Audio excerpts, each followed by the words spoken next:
그리고 앞서 전해드린 대로 이재명 민주당 대표가 조금 전 검찰이 제시한 27일이 아니라 28일 출석하겠다고 입장을 밝혔습니다. 한편 어제 태국에서 압송된 김성태 전 쌍방울 회장은 이틀째 검찰의 강도 높은 조사를 받고 있는데요. 김광삼 변호사와 자세한 내용 짚어보겠습니다. 어서 오십시오. 네, 안녕하십니까? 네, 그대로 전하면 오라고 하니 검찰에 출석을 하겠다. 하지만 날짜는 하루 다음 날 통보받은 날짜 다음 날 가겠다라고 밝혔습니다. 네. 일단 이제 검찰이 소환을 통보를 했잖아요. 아마 굉장히 고민 많이 했을 거예요. 왜냐하면 나가느냐 나가지 않느냐. 사실 나가도 언론에 너무 주목을 받고 또 지난번에 성남지청, 성남 FC와 관련해서 소환 출석을 할 때는 굉장히 많은 지지자와 민주당 최고위원들이 다 모였잖아요. 네. 물론 이제 반대 진영에서도 반대 데모가 있었습니다만은 그래서 사실 이게 한 번 나가는 것이 쉽지는 않아요. 그리고 가장 중요한 부분은 이제 본인 입장을 생각해 보면 지금 검찰에서 대장동과 유례에 관련된 이제 조사를 하겠다는 거 아니에요. 그래서 이제 이틀간 조사를 하겠다는 건데 이제 대장동이나 유례라는 그 자체가 그 사건 자체가 엄청 복잡해요. 그래서 내용을 아마 굉장히 10년 전에 또 일이기 때문에 본인이 직접 어떤 일을 했다 하더라도 그걸 다 파악하기 어려울 거예요. 네. 이제 거기에 반해서 검찰은 엄청난 수사를 했잖아요. 상당한 시간에서 상당한 인력을 투입하고 많은 공무원을 조사하고 참고인 조사하고 문건에 대해서 압수수색하고 계좌 추적하고 자금 추적을 해놓은 상태거든요. 그래서 이재명 대표 입장에서는 검찰이 어떠한 문건을 갖고 있고 어떠한 증거를 갖고 있는가를 사실 알기는 어렵죠. 아무리 뭐 호화 변호인단을 꾸린다 하더라도 쉽지 않을 거예요. 그래서 일단 소환에 응하지 않는 것이 굉장히 부정적인 이미지를 줄 수 있기 때문에 소환에 응한 걸로 보이고요. 그런데 지금 검찰에서 소환한 날짜가 27일하고 30일 아닙니까? 근데 검찰이 27일 통보했는데 내 27일 나가겠다 하면 마치 검찰의 의도대로 가는 것처럼 느낄 수 있기 때문에 물론 경우에 따라서 27일에 뭐 어떤 행사를 할지 어떤 스케줄이 있을 수는 있겠죠. 근데 만약 없음에도 불구하고 28일로 정했다고 하면 약간 검찰에 끌려가지 않겠다는 그런 의도적인 그런 날짜 일정 조절도 있을 것이다 이렇게 볼 수도 있습니다. 날짜를 주도적으로 정한 부분은 지난 소환과 비슷한 부분이 있는데 이번에는 변호사만 한 명 대동하고 간다 이렇게 또 메시지를 전하기도 했습니다. 이것도 그때와 좀 다른 것 같은데요. 근데 이제 변호사만 한 명 대동을 한다고 그랬는데 모르겠어요. 이제 뭐 본인이 대동한다 하더라도 지지자들 다 모일 수 있고. 당내에는 당무에 집중하시길 바랍니다. 뭐 이렇게 메시지도 그래서 이제 그 부분은 이제 어떻게 조절할지 모르겠는데. 사실은 뭐 많은 사람이 같이 대동하고 간다고 그래서 검찰이 수사에 영향력이 있다랄지 유축된다고 볼 수는 없어요. 그리고 지난번에 워낙 많이 모였잖아요. 한 2,000명 이상 모였기 때문에 또 똑같은 그러한 상황이 반복되면 아마 대표 입장도 굉장히 부담스러울 거예요. 그래서 오히려 변호사 한 명으로 단초를 가는 것이 어떤 독립 수사적인 그런 이미지, 검찰에 대한 어떤 반발, 이제 이런 거에 대해서는 굉장히 제가 볼 때는 오히려 효과적일 수 있다. 그래서 오히려 지난번 같이 반복하는 것은 여론도 사실은 뭐 그렇게 우호적이 아닐 수도 있다고 이렇게 판단했을 가능성이 크다고 봅니다. 물론 오늘 변호사님과는 아무래도 법리적인 내용을 좀 더 하기 위해서 변호사님 모셨고 전국적인 어떤 정치적인 얘기는 또 다른 대담을 통해 다시 한번 확인하기로 하고 일단 대장동 위례신도시 개발 관련해서 배임과 부패방지법 위반 혐의 아니겠습니까? 그렇다 보니 말씀하신 대로 이 개발 사업 자체가 10년 넘게 장기간 진행이 됐고 한 번 더 소환이 필요하다 뭐 이런 시각도 있고요. 혐의 확인 과정은 어떻게 좀 진행이 될까요? 근데 원래 27일 아니면 30일 이렇게 언론 보도에 나왔는데 그게 아니고 검찰에서는 27일하고 30일 적어도 이틀 조사는 이제 필요하다 이런 판단을 한 것 같아요. 그래서 이틀 동안은 조사하겠다고 이제 통보를 한 걸로 보이고요. 아마 하루 만에 조사하기 어려울 거예요. 또 더군다나 조사가 또 날을 새면서 할 수 있는 조사는 아니기 때문에 심야 조사는 요즘 뭐 하기 어렵지 않습니까? 그래서 아마 더군다나 이제 아까 말씀드린 것처럼 대장동이라는 거, 유례 사업이라는 게 엄청나게 덩치가 큰 사업이고 그 과정인 절차가 굉장히 복잡한 과정을 거쳤기 때문에 거기에 이제 이재명 대표의 어떤 관여 아니면 뭐 지금 구속돼 있는 사람과 어떤 공모 여부 이런 걸 판단하기 위해서 또 조사하기 위해서는 시간이 많이 걸려서 아마 일반인 같으면 적어도 뭐 10번 가까이 부를 거예요. 그런데 이제 당대표라는 상징성이 있고요. 또 경우에 따라서는 자주 부르면 야당 탄압, 이제 검찰의 어떤 정치 보복 이런 프레임이 쓰일 수 있기 때문에 검찰에서도 가장 추격적으로 한 이틀 정도 조사하려고 하는 게 아닌가 싶습니다. 이 대표 소환 전에 관련자들을 좀 조사에 속도를 내고 있다 이런 언론 보도도 있는데 그런 걸 좀 포함해서 본다면 어떻게 전망할 수 있겠습니까? 일단 이 대표를 불렀다는 것은 조사가 거의 마무리됐다는 거예요. 그래서 지금 뭐 일부 관련자를 부르고 있는 것 자체는 이 대표 조사하기 전에 이제 세부적인 측면에 있어서 뭔가 검찰이 필요한 것들을 지금 어떻게 보면 맞춰가는 과정이다. 그렇지만 결과적으로 대장동이나 유래의 마지막 조사의 대상은 가장 성남시장으로 있었던 이재명 대표이기 때문에 제가 볼 때는 이제 수사는 거의 마무리 단계에 있다 이렇게 볼 수 있습니다. 예, 이 대표 출석 그 결단하기 앞서서 지난 밤에 그 SNS에 성남 FC 의혹 네. 관련해서 또 서면 진술서를 올렸거든요. 네네. 이 부분은 검찰과의 어떤 수사 공방에서 어떤 영향을 미칠까요? 일단 이제 원론적인 얘기를 많이 했죠. 그리고 그날 출두하기에 앞서서 한 뭐 해명과 관련된 또 연설을 했지 않습니까? 네. 뭐 10분 넘게 한 15분 가까이 했는데 이제 그 내용이 거의 다 적혀 있어요. 그래서 이제 두 가지 측면이죠. 하나는 이제 법적으로 죄가 되지 않는다는 거. 예. 또 어떻게 보면 이제 정치적 차원에서 내가 사유하려는 것도 아니고 내가 받은 게 하나도 없다. 그런데 왜 나를 성남 FC와 관련해서 죄가 있다고 검찰에서는 인정을 하고 이제 기소를 하고 하려고 하느냐. 예. 이제 거기에 대한 반박 자료예요. 그런데 성남 FC도 사실 복잡한 절차 과정을 겪었기 때문에 예. A4 용지 6장으로는 굉장히 부족한 측면이 있죠.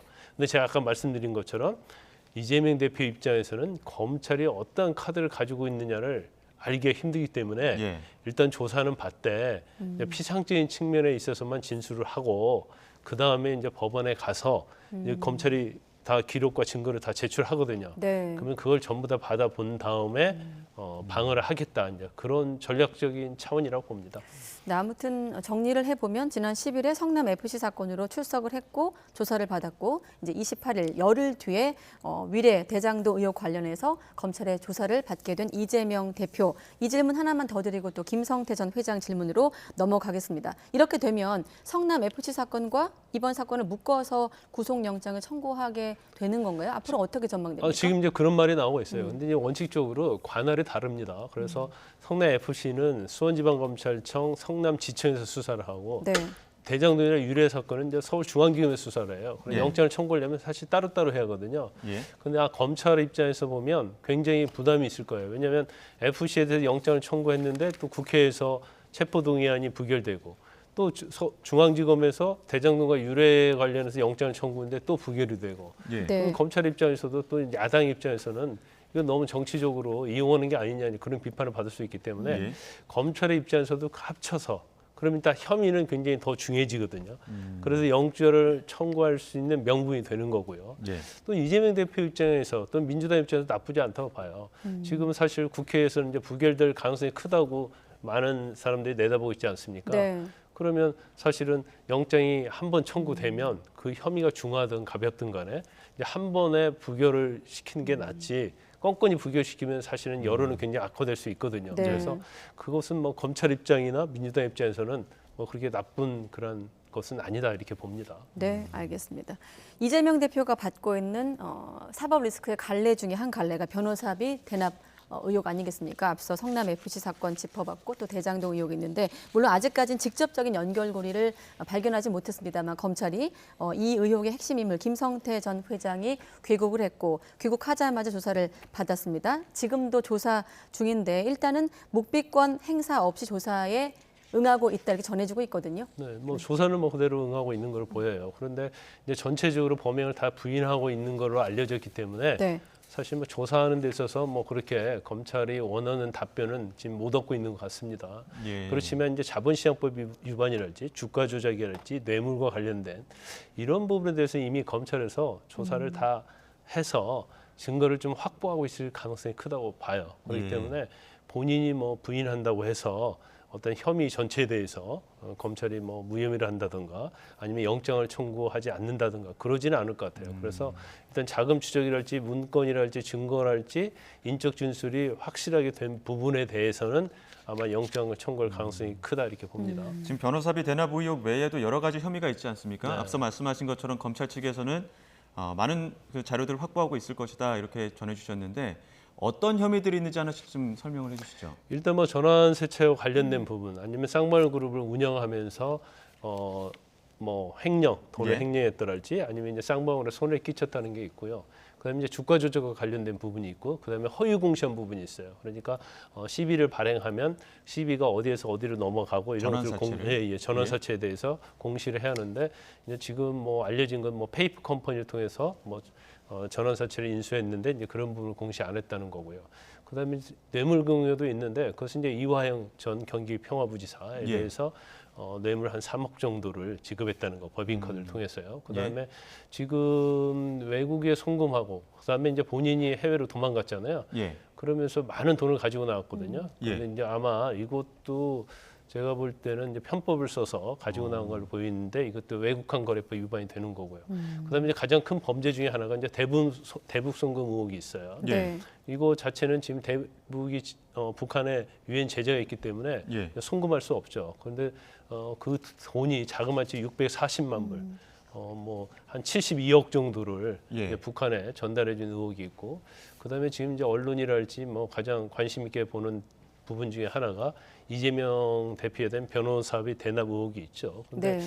지금 아마 그런 것 같아요. 이제 이재명 대표에 대한 변호사비 대납 의혹은 지금 전 쌍방울 회장이었던 김성태 회장, 전 회장, 그다음에 또 현 회장, 그다음에 금고지기가 다 도망을 갔거든요. 네. 그래서 대납 의혹은 수사가 굉장히 지지부진했어요. 예. 그런데 이제 김성태 전 회장이 일단 송환이 됐기 때문에 그 수사는 좀 빨리 진행될 가능성이 있는데, 아직까지 언론에 나온 거에 의하면 이제 추측만 있지 명확하게 검찰에서 지금 증거를 확보하고 있지 못한 게 아니냐, 네. 이제 그런 추론을 해볼 수 있어요. 그렇지만 또 검찰이 또 어떤 걸 가지고 있을 수도 있기 때문에 그 부분은 아마 김성태 회장이 구속이 되고 나면 예. 그 다음에 아마 그 부분에 대한 수사가 굉장히 네. 빨리 이루어질 걸로 보입니다. 결국은 쌍방울의 어떤 자금의 흐름을 파악하는 게 네, 맞습니다. 관건으로 보이는데, 쌍방울이 전환사채를 발행해서 비자금을 만들었는데 그 비자금으로 변호사비 대납을 한 의혹, 또 불법 대북 송금에 쓰였다는 의혹, 이거를 검찰이 의심하고 있는 것 아닙니까? 그렇죠. 자, 이 시점에 일단 김성태 전 회장의 신병은 확보를 했고, 그 자금의 흐름을 파악한다는 건 구체적으로 어떤 걸 확인하는 과정이 될까요? 지금 자금 흐름은 지금 검찰이 주목하고 있는 것은 이제 CB 전환사채예요. 그런데 이제 특히 코스닥 상장사랄지 네. 일반적인 기업에서 전환사채를 이용해서 이제 편법으로 뭐 페이퍼 컴퍼니를 이용한다랄지 어느 조합에 몰아준다랄지 이제 그런 형식으로 이제 비자금을 마련하고 횡령 배임하는 경우가 굉장히 많거든요. 네. 그래서 검찰이 아마 그 부분을 굉장히 집중적으로 들여다보고 있고 이제까지 추적을 했을 겁니다. 네. 가장 뭐 그중에 대표적인 것이 아마 검찰에서 보고 있는 것이 쌍방울그룹에서 200억 정도의 전환사채를 발행했다는 거죠. 그런데 이제 계열사에서 이걸 인수를 한 거예요. 근데 인수를 하면서도 실제로 이제 제우스 조합이 1호라는 게 있는데 네. 이제 그곳이 아마 검찰에서는 김성태 회장이 이제 곳간이 아닌가 싶어요. 그래서 시비가 서로 주고받고 하면서 예.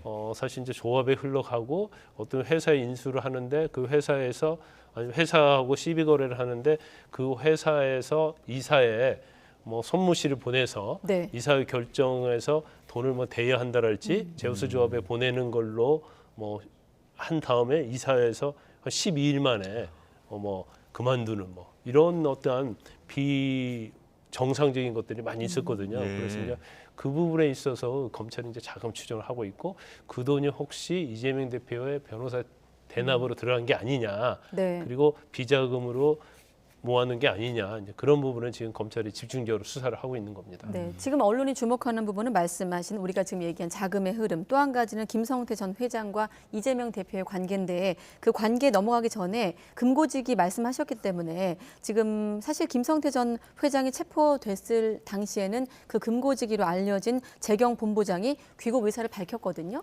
그랬다가 돌연 번복을 한 상황인데, 지금 자금 흐름을 파악하려면 이 부분도 핵심 인물이 될 텐데 변수가 될까요? 변수가 되죠.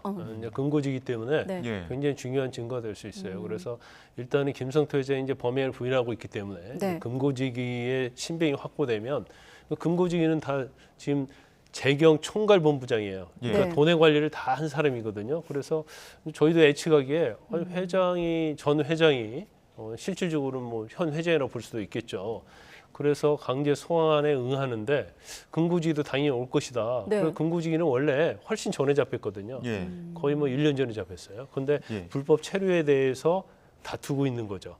그러니까 태국 이민법을 위반하지 않았다. 그래서 재판이 길어지고 있었는데 네. 또 갑자기 보도에 의하면 난 불법 체류 인정한다. 그리고 강제 송환 당하는 걸 뭐 인정하겠다. 그렇게 얘기했다가 다시 또 이게 원점으로 갔단 말이에요. 그런 걸 보면 아마 이제 김성태 회장하고의 변호사랄지 아니면 내부에서 어떠한 자기들끼리 어떤 뭐 협의가 있었을 가능성이 크다. 그래서 뭐가 어떻게 가는 것이 우리에게 유리할 것인가. 특히 이제 김성태 전 회장의 입장에서 네. 어떤 처벌이랄지 이런 거에 대해서 아마 검토를 많이 한 걸로 보여요.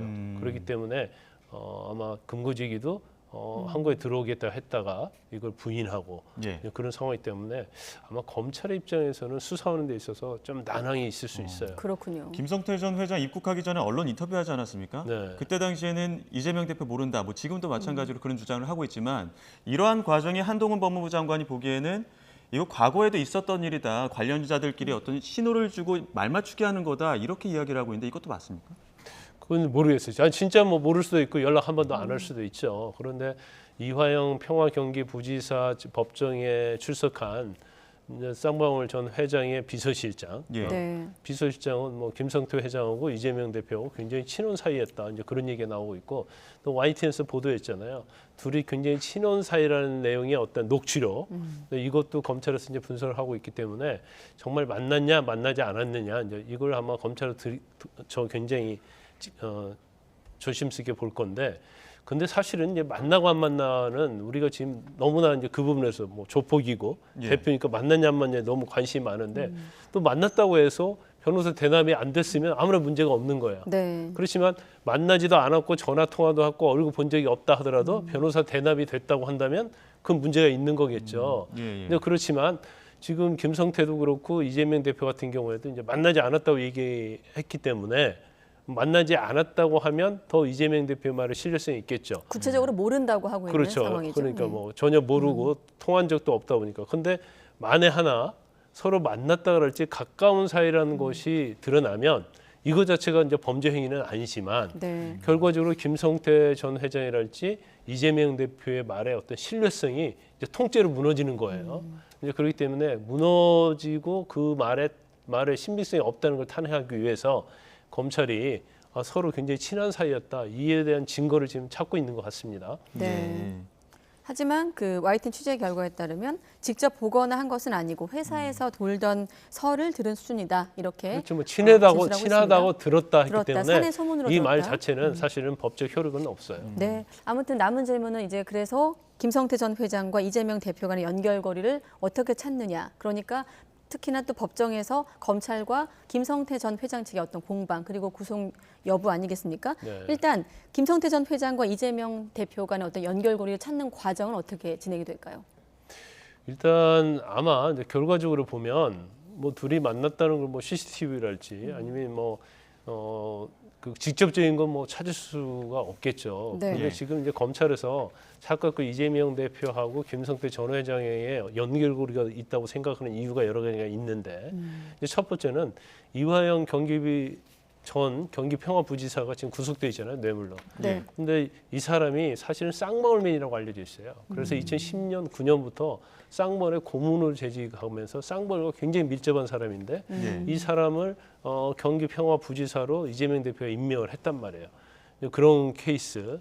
그다음에 또 하나는 이제 아태협하고 경기도하고 북한하고 교류를 합니다. 남북 네. 교류를 하는데 이때 쌍방울에서 또 돈을 후원을 해요. 그러면 사실 경기도와 밀접한 관계가 있었다. 그 당시 이제 경기도지사다 이렇게 보기 때문에. 그다음에 또 하나 이제 가장 더 저 이재명 대표 쌍방울 관계 있다고 검찰에서 보고 있는 것 중에 하나가 이재명 대표를 변론했던 변호사들 그리고 캠프에 있었던 변호사 아니면 뭐 고문했던 사람들이 한 7, 8명이 이제 쌍방울 그룹의 계열사의 사회이사로 가는 거예요. 그리고 사회이사 갔는데 사회이사 역할을 한 사람도 있고 하지도 않으면서 뭐 1억 이상의 사회이사 연봉을 받은 사람이 있거든요. 그거 자체는 둘이 밀접한 관련이 있으니까 그 변호사들 일을 하게 하고 쌍방울에서 변호사비를 준 게 아니냐 이런 의심을 검찰이 지금 하고 있는 거예요. 그래서 직접적인 연결고리는 없어도 간접적으로 경기도와 이재명 대표와 쌍방울의 관계가 어느 정도 연결고리가 있다고 검찰은 이제 보고 있기 때문에 네. 이제 여기서 연결고리가 있다 하더라도 이재명 대표가 어떤 금전적인 그런 게 없다고 하면 그럼 아무런 문제가 되지 않겠죠. 그러면 이제 변호사 대납과 관련된 의혹, 의심이 있기 때문에 그 부분을 검찰이 지금 보고 있는 거죠. 김성태 전 회장 특수통 출신 중심으로 10여 명 규모의 변호인단 꾸렸다고 지금 전해지고 있는데 검찰은 횡령 및 배임 정도를 집중적으로 추구할 예정이라고 했고 또 김성태 전 회장 측의 변호인단을 중심으로는 어떤 부분을 좀 어떤 전략으로 좀 대응을 할까요? 그런데 김성태 전 회장이 그전에는 이제 주가 조작으로 재판받았거든요. 근데 그때도 뭐 호화 변호인단 뭐 예. 경우에 따라서 뭐 언론 보도에 의하면 30명 예. 뭐 이렇게 선임을 했다고 그래요. 그런데 이 사건은 그때에 비해서는 엄청난 대형 사건이죠. 예. 그래서 특히 이제 수사, 특히 유죄 무죄를 다툴 때는 이제 특수통 검사 출신들이 예. 굉장히 도움이 된다고 생각하기 때문에 이제 특수통 출신의 검사 출신 이제 변호사를 선임한 걸로 보여요. 근데 예. 지금 본인이 다 범행을 다 부인하고 있잖아요. 그럼 결과적으로 변호사들이 김성태 전 회장을 변론한다 하더라도 이제 어떤 범위에서 어떻게 변론할 거냐를 아직은 정해지지 않았을 거예요. 예. 그 내용이 복잡해서 예. 본인들이 아직 숙지도 못했을 거로 보입니다. 이제 네. 그렇지만 그래서 이제 영장 청구될 거 아니에요. 그러면 영장 심사에 나갈 준비도 하기 어려울 가능성이 크다. 그럼 결과적으로 유죄 무죄랄지 어느 범위에서 죄를 인정할 것인가는 네. 기소가 된 다음에 예. 변호사들이 방어를 할 가능성이 크다 이렇게 봅니다. 네. 예. 아무튼 체포영장 효력이 몇 시간 안 남았기 때문에 아마 오늘 오후, 오늘 밤 늦게 안으로 이제 구속영장 청구 여부가 속보로 들려올 텐데 관련 또 속보는 YTN 통해서 확인하시기 바랍니다. 네, 이재명 대표 소환 얘기까지 김광삼 변호사와 함께 짚어봤습니다. 고맙습니다. 네.